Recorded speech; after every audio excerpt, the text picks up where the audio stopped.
Understanding Society is a survey that's representative of the whole of the UK. So when it started, we drew a random selection of addresses, and then everyone who was living in those addresses, they're part of our sample. And what we want to do is we want to follow them and interview them each year. So every year we interview our selected sample and the people that they're living with. And the importance of Understanding Society is because we're talking to the same people each year, we can build up a whole story of their life. And what we're interested in for Understanding Society is to see how things change or stay the same over time. So how do things that we're doing now affect our future lives, and how things that we've done in the past affect what we're doing now? Understanding Society is a very broad survey, so we're interested in all aspects of people's lives. So we ask about education, we ask about their health, employment, their income, we ask them about diet and nutrition and their exercise, we ask them about childcare, their parents and grandparents. We can look at how changes in one aspect of life affect other aspects of life. Understanding Society is part of a family of household studies across the world, and so one of the good things about the study is that you compare how people and families' lives are changing in the UK with those in the United States or Australia or Germany or Japan, a whole range of ways.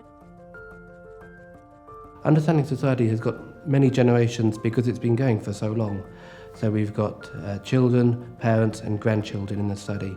And people who were young when we started, we've watched them as they sort of go to university and they get their first jobs. And people who were working when we first started, we've seen them as they go into retirement and see what they do then. So one of the unique features of Understanding Society is because we follow everyone of all ages and everyone across the UK, government departments and researchers can look at how policy changes impact on people's lives. So a really good example of that is during the pandemic, when we increased the frequency of how often we interviewed people. And so the government departments used it to monitor the impact of the different policies they had on people's mental health, on children's well-being. So the study was used to kind of look at the effect of the pandemic and staying away from school on children's education and mental health, and it was actually used in some of the policy debates about whether or not children should be vaccinated because of that.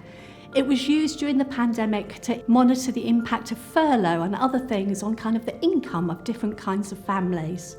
But broader than the pandemic, it's used by a whole range of government departments. So it is used to monitor children's well-being over time, and also for older people to kind of look at older families or older couples and how their health and well-being has changed over time.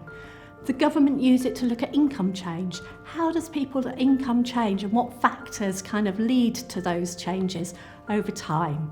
The Transport Department use it to kind of look at the kinds of cars we drive and how that affects the environment, or whether people's environmental attitudes change the sorts of cars or the way they travel to work. It's used for a whole range of policies by both government and charities as well as researchers.